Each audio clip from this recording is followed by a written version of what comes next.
And got it. Okay. Hi, how are you? Good. What's going on?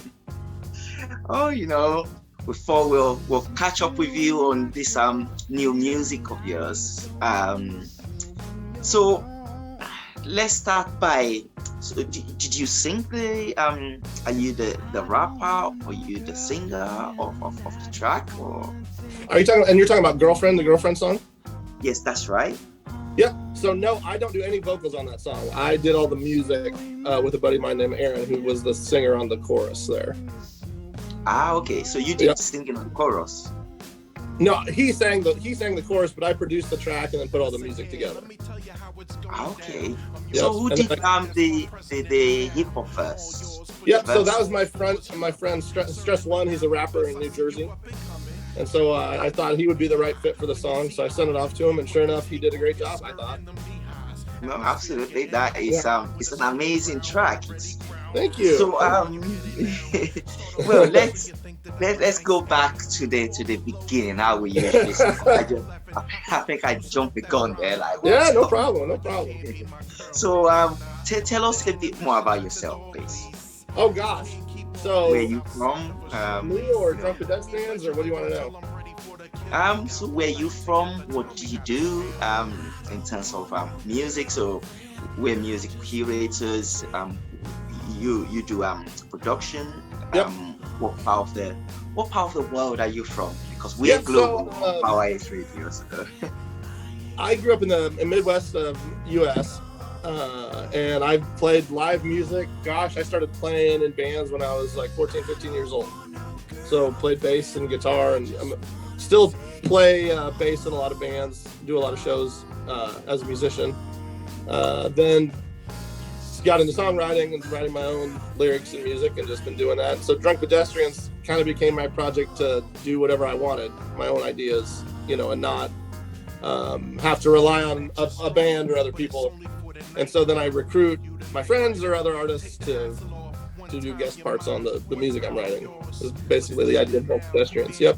So the girlfriend song in particular, Aaron Hill, who was sang on the chorus, we played in a band together called Ivory Hill years ago, and I was the touring bass player for that band. And he played that riff like in rehearsal, and I was like, I don't think that song's right for Ivory Hill, but can I steal it for Drunk Pedestrians? And he said, absolutely. So then I took it and built a whole song around that little piano riff, and then turned it into what you listen to now. Yeah, no, absolutely. It's an absolute jam. Oh, thank Really, you. really lovely. It's always nice It's to one hear. of those. You start with because obviously we're very lyrics orientated on Power Age Radio. Yeah, we do play some instrumentals, play some jazz, but it's that song that you hear, you're like, oh, this is really interesting. So for us, we say, yeah, we bring unity through music, and you actually produce that for us in a track. Oh, that's so through cool. vocal. You know, Yeah. it's something different from the norm. So how did you come up with thinking, okay, well, let's make some electro with, if you have electro house or electro hip hop? It's a very different take. That's a tough question. I have to think about that. I've always loved hip hop since I was a little kid, and one thing I like about it so much is that you can say a lot of profound things lyrically, because there's just a lot of space to have a lot of lyrics. And there's some great artists. I think Kendrick Lamar is a good one who has taken that to the next level and is saying very profound things. But unfortunately, there's a lot of pop radio that's just bottle service in the club, and that kind of got boring. Even though that is kind of a club song. But even Girlfriend's kind of tongue in cheek, because it's like, oh, I don't want to miss you. You know what I mean? It's kind of sarcastic in the first place. So Yeah. it is trying to say something more than just an obvious pop song. Mm. Um, So just to take hip hop and blend it with other things just seemed like a natural melding of two very interesting art forms that I think can say a lot of profound things about the human condition. No, absolutely. No, I feel that answer.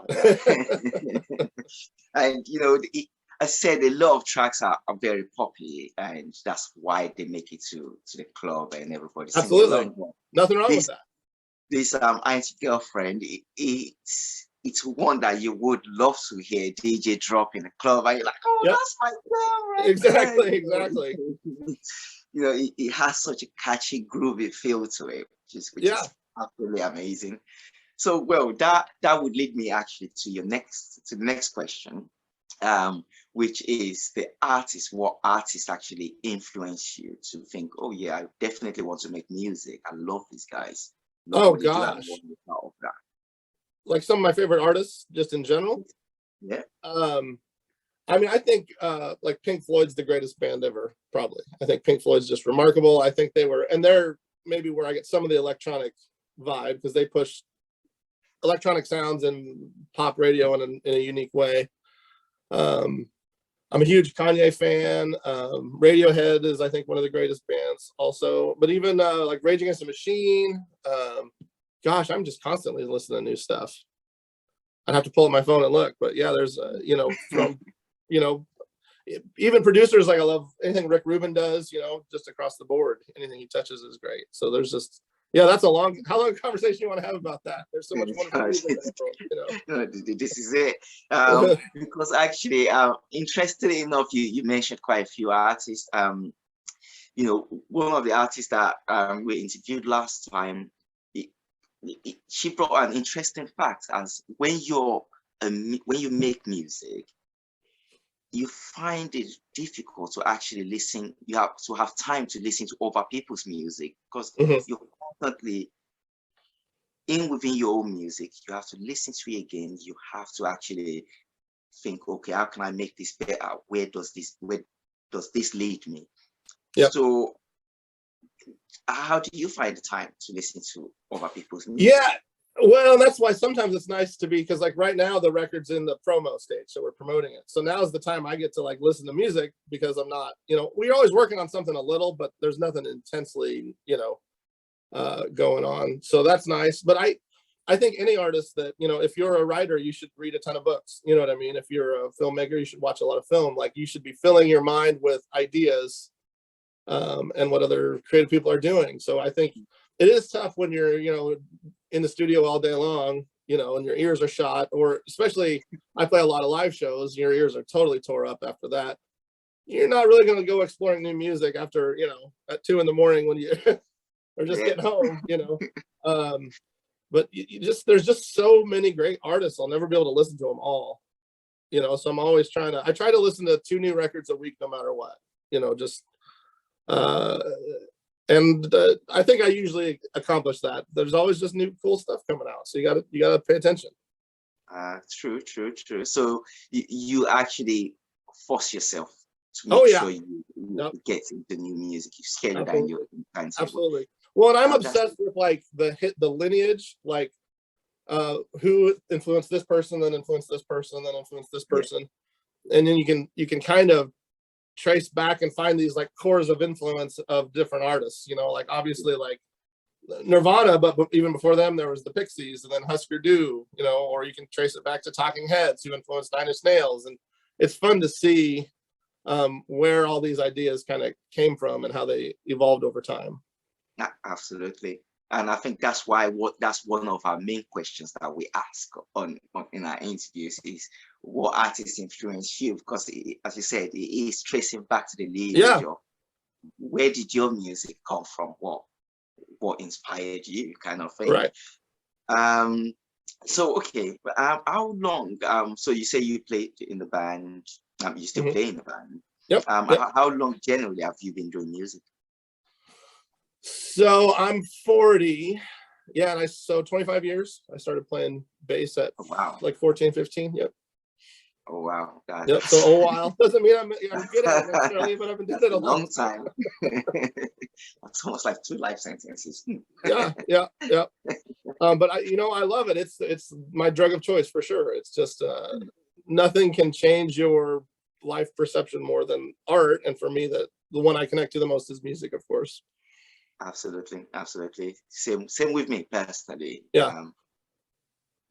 Probably just because I can't draw, but yeah, music is my go-to. There's just that special piece, a special connection that you can always get from music.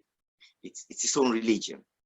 Oh yeah, yeah. And so oh, it's a rainy day, I'm going to listen to this record, or it's a snowy day, or I'm going to listen to this record, or you have powerful nostalgia about things you remember in the past, so you want to listen to the music connected to that.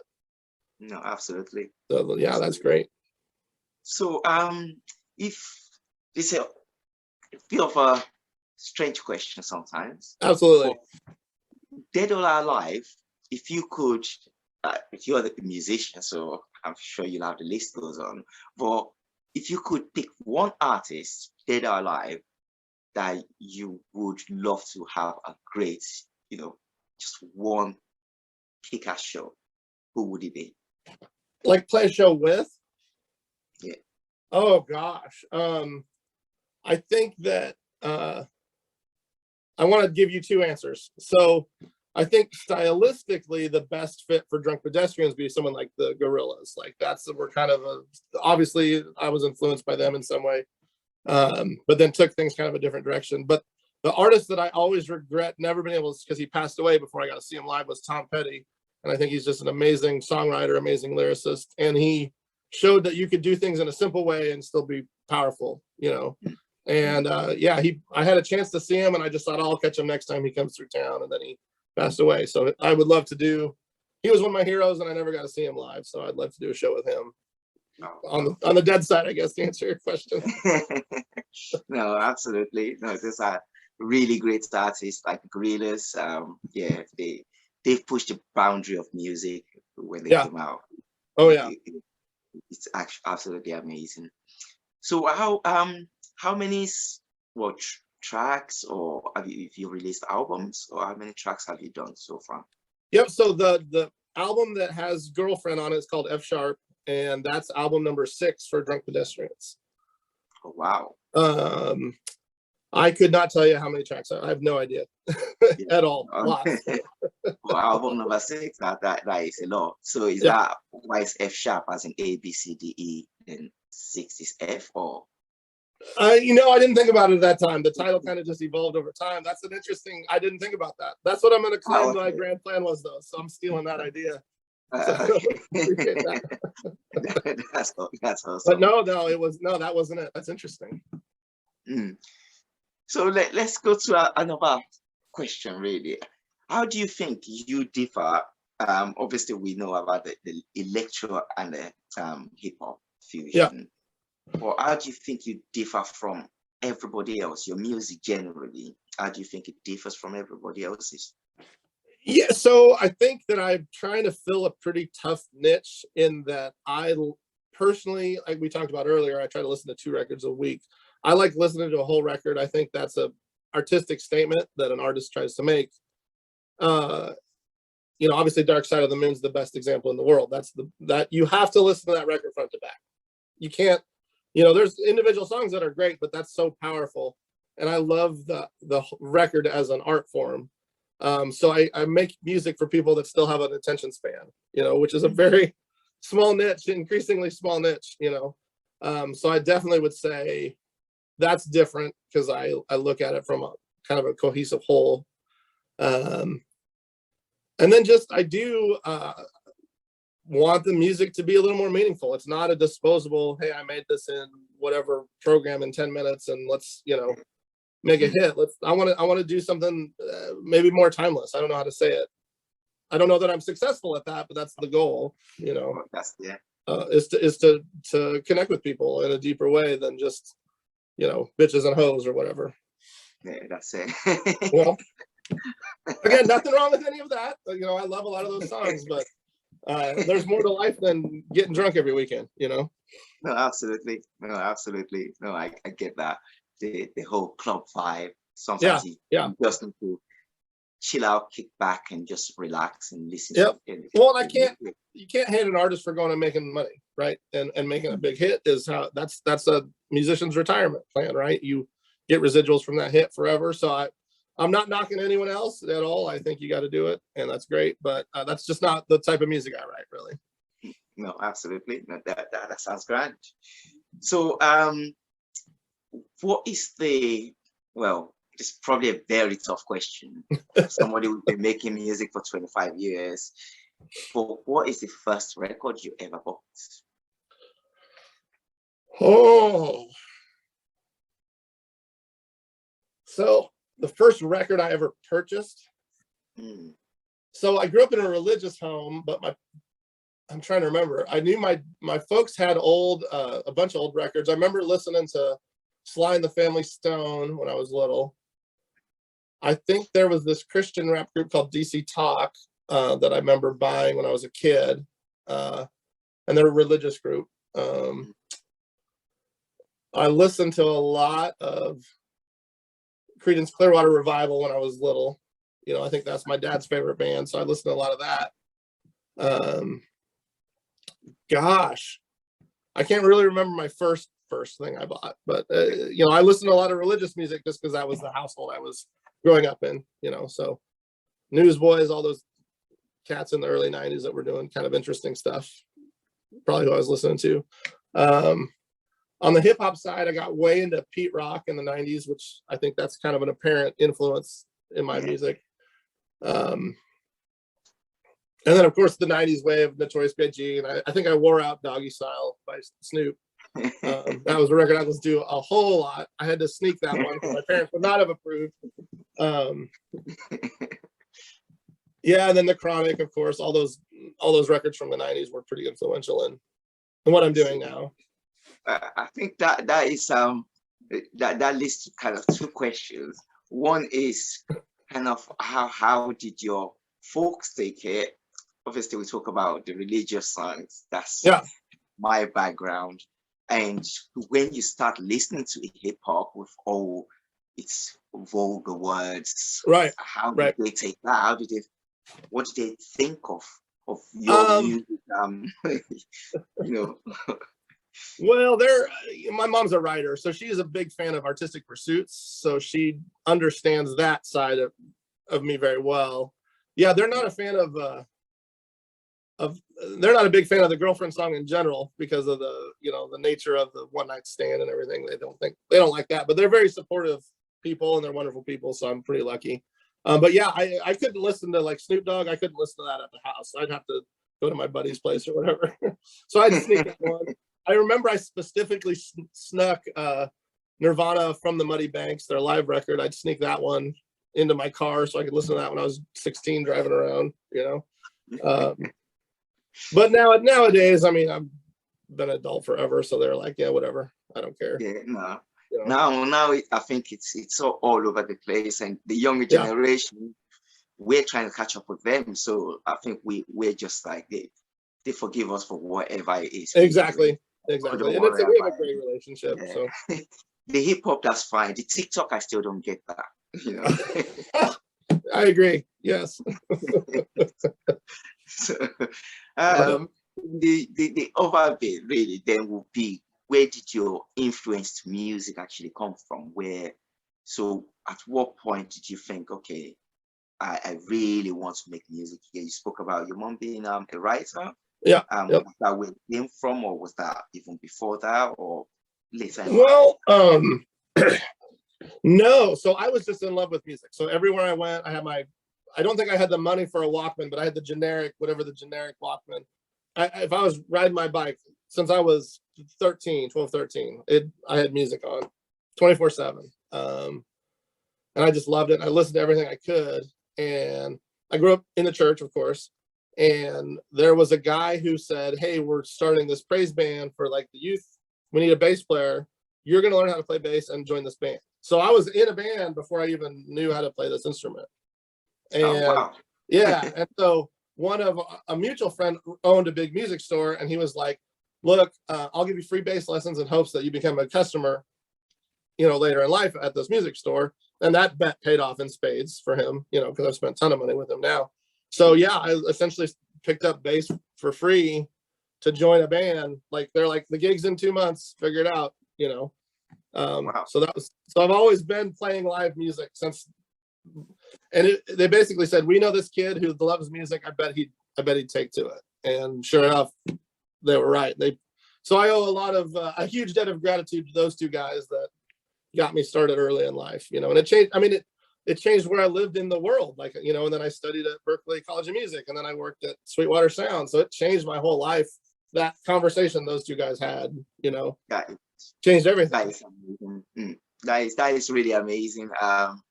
Because for me personally, you know, coming from Africa, it's more about, oh, you have to go to school. It's all education. Music, sports weren't really seen as, so it's like, oh yeah, you can have that as a hobby, you know, but it wasn't seen as something that could be what your future. So they discourage kind of artistic pursuits there where you're from? Do they discourage artistic pursuits where you're from then? I think probably now a bit more than before. Before you couldn't say you want to be a rapper. They just think, what is wrong with this guy? Let's take him to church. You know. right. You know? But now maybe there is a bit more, you know, support for. They're starting to see some of the validity. I'm from Nigeria originally, and you know, the now Afrobeats, it's huge. That's amazing. It's just everywhere. You know, that's more my go-to music. You know, so much happiness and all that to it. But back then, if those artists were saying to their parents, "Oh, that's what I want to do for a living," they'd be like, "What are you talking about? Are you sure you want to be a doctor or an engineer?" Right. Yeah, or a lawyer. Certain jobs, and you know, if you're not going to do those, then okay, we'll go into a trade. And it makes sense because back then it wasn't known that there's no maybe social media, the internet. Things are easy. I can talk to you now. You know, life's a lot easier than back then. They couldn't see that things could be global. If you make music and only the 10 people or 100 people around you listen to it, that is it. You're not going to make a life out of that. It's tough anyway, right?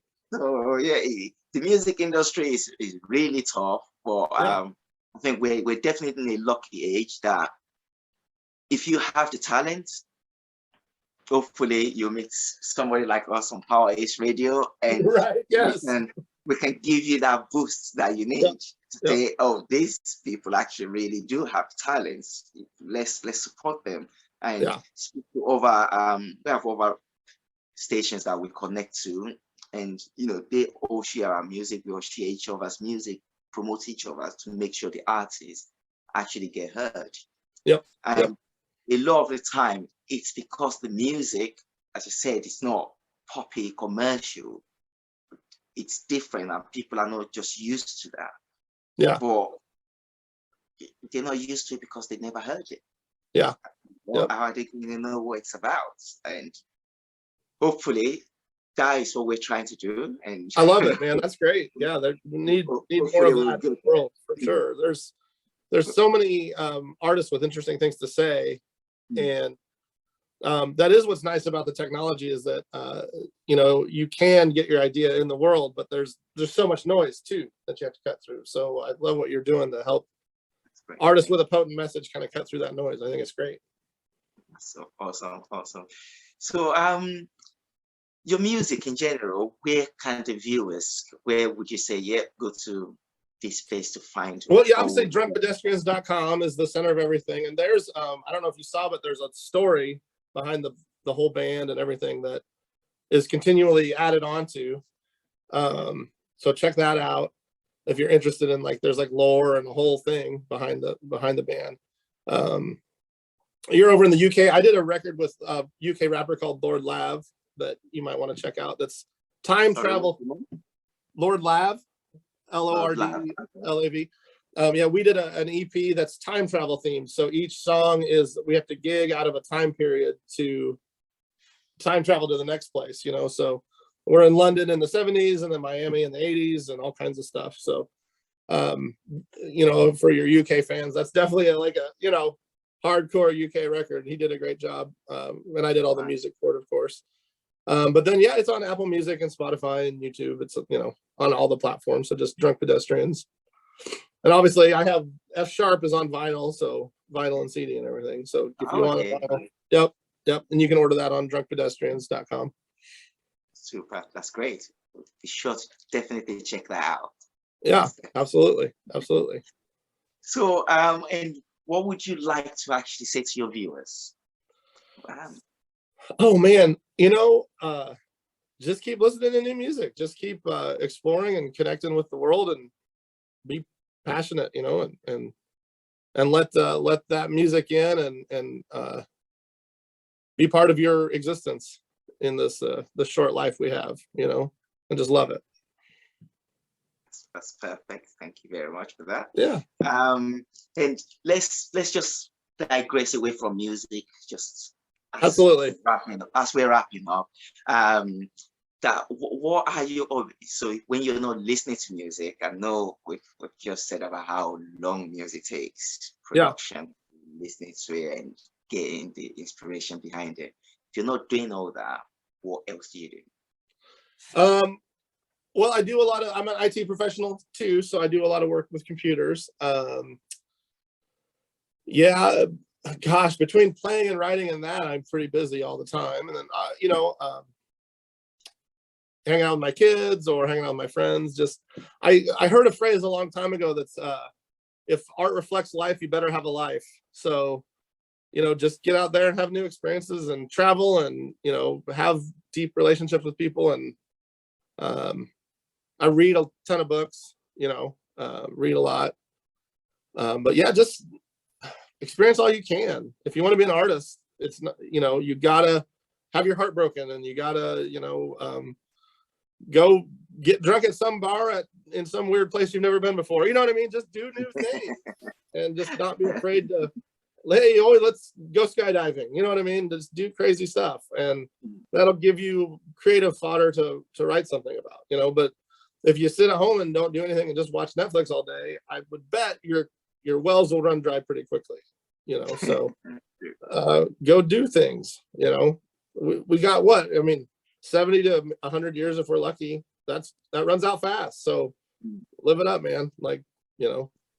Be healthy and enjoy every second of the life you get. That's perfect answer. Thank you. That is it. So what's in the pipeline for the near future?